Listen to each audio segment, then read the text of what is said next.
Bonjour à toi, j'espère que tu vas bien. Je te retrouve aujourd'hui pour un nouvel épisode de Intuition et Impact. Aujourd'hui, on va se poser la question de pourquoi j'ai peur d'écouter mon intuition et comment y remédier. Et si ton intuition était toujours là, mais que c'était ta peur qui te faisait croire qu'elle était silencieuse?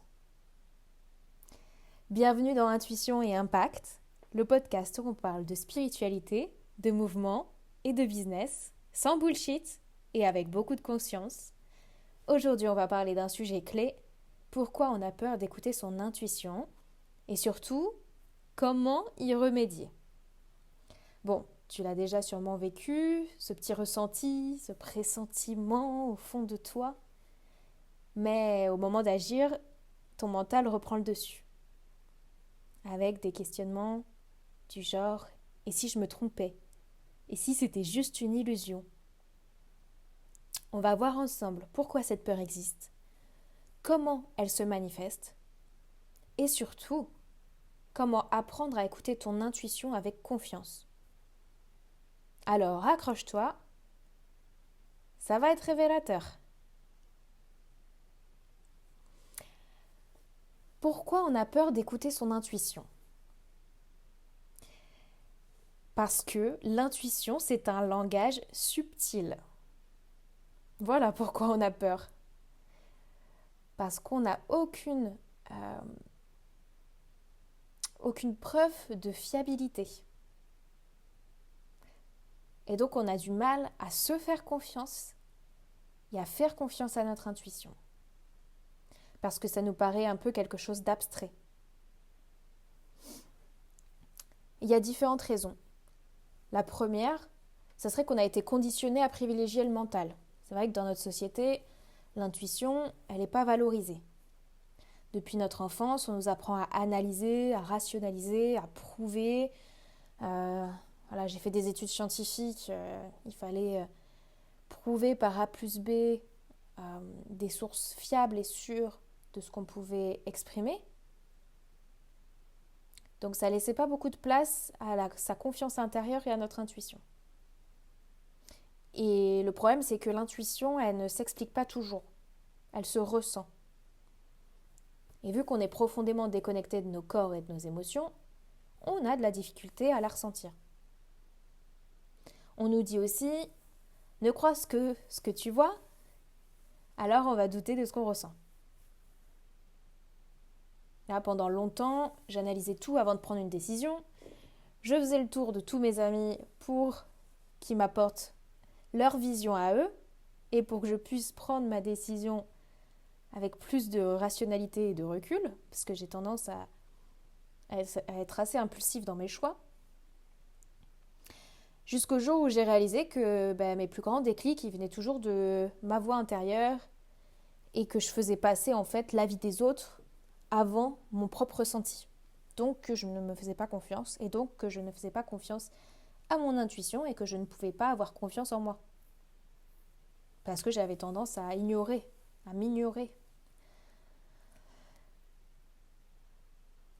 Donc ma question pour toi, c'est combien de fois as-tu su quelque chose sans preuve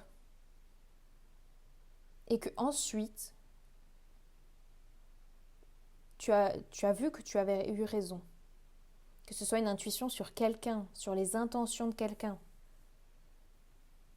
un homme que tu rencontres, le partenaire d'une de tes nouvelles amies. Tu sens qu'il y a quelque chose qui coince. Mais tu ne saurais pas le dire, tu ne saurais pas exprimer pourquoi.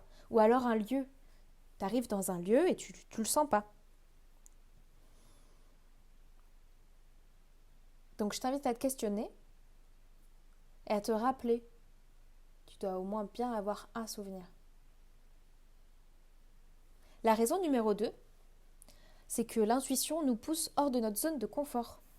Eh ouais, l'intuition, elle ne nous dit pas toujours ce qu'on veut entendre. Mais elle nous dit ce qu'on a besoin d'entendre. Et parfois, c'est inconfortable parce que ça veut dire changer, oser, lâcher l'ancien, lâcher des vieilles habitudes qui nous tirent vers le bas. Elle nous pousse à quitter des situations qui ne nous nourrissent plus. Elle nous invite à prendre aussi des décisions audacieuses.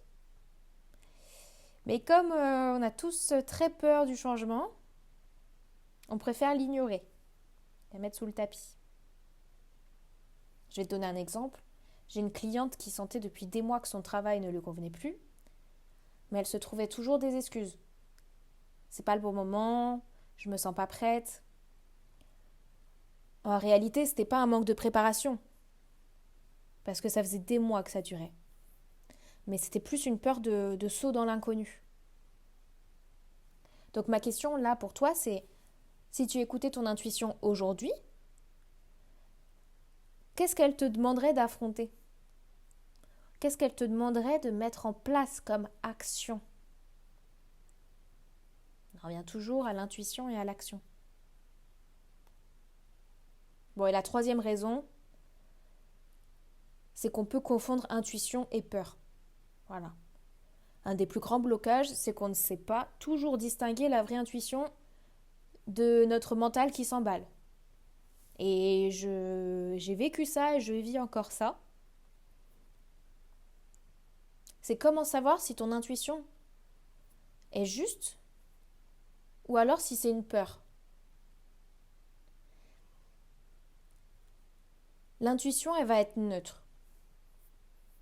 Elle donne une information claire et surtout sans stress. Alors que la peur, elle s'agite. Elle va créer de l'anxiété. Elle va tourner en boucle. Ton mental, il va pas arrêter de courir dans tous les sens.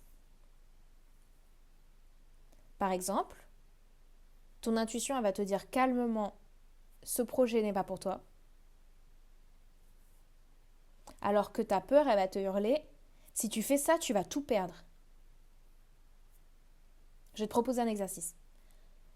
Quand un ressenti te traverse, prends une pause et demande-toi, est-ce que ce message, il est calme et posé ou est-ce qu'il est chargé d'émotions et de stress ? Tu vas pouvoir un peu savoir où tu te situes. Donc maintenant, comment apprendre à écouter son intuition avec confiance ? La première des choses, celle que je préfère, parce que je vous la partage ici sur ce podcast et sur mes réseaux, c'est de te reconnecter à ton corps. Et oui, l'intuition, elle te parle à travers ton ressenti physique. C'est pas pour rien que je vous répète ça.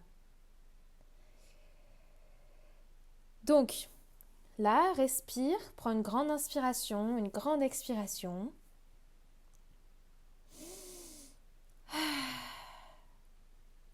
Ferme les yeux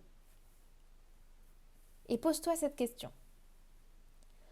Quand j'écoute mon intuition, où est-ce que je ressens une sensation dans mon corps ?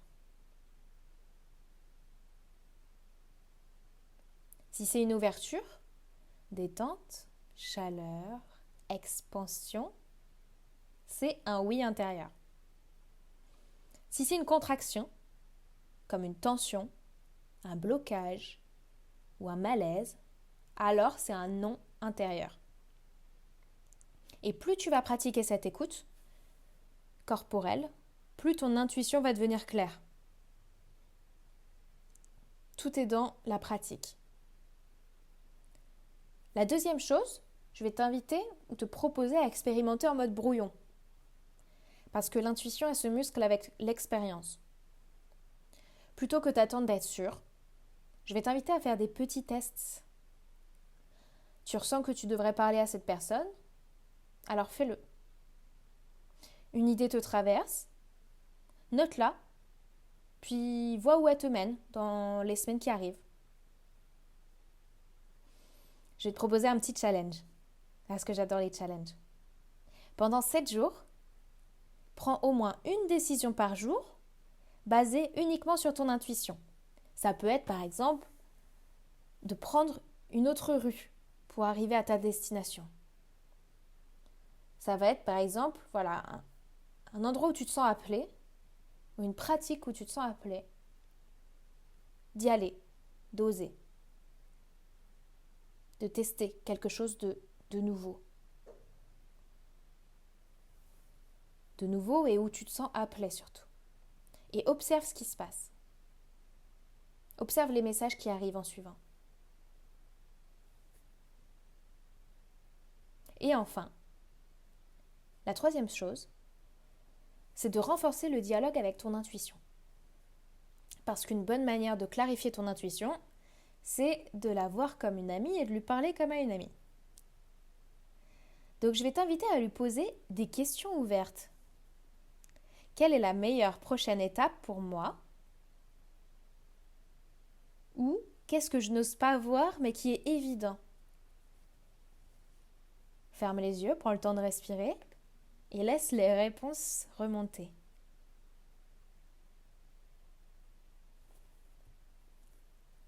Je vais te prendre un exemple personnel suite à ces questions. C'est que j'ai commencé à écrire mes intuitions chaque matin, ce qui me passait en tête. Et en relisant mes notes après quelques semaines, j'ai vu que mes réponses étaient toujours là.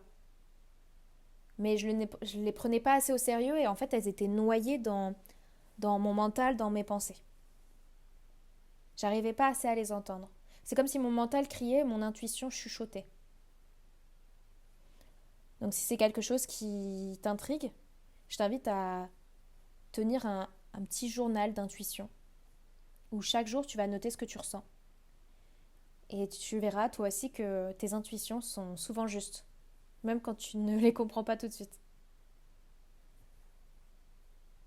Alors dis-moi maintenant, quelle peur te bloque le plus quand il s'agit d'écouter ton intuition? Est-ce que tu crains de te tromper, de perdre le contrôle, de devoir changer quelque chose dans ta vie? Viens m'en parler en commentaire sur YouTube. J'adore échanger avec vous. Et si cet épisode t'a aidé, partage-le à une amie qui a besoin de faire confiance à son intuition. On se retrouve très vite pour un nouvel épisode de Intuition et Impact. En attendant, fais confiance à ton intuition et passe à l'action.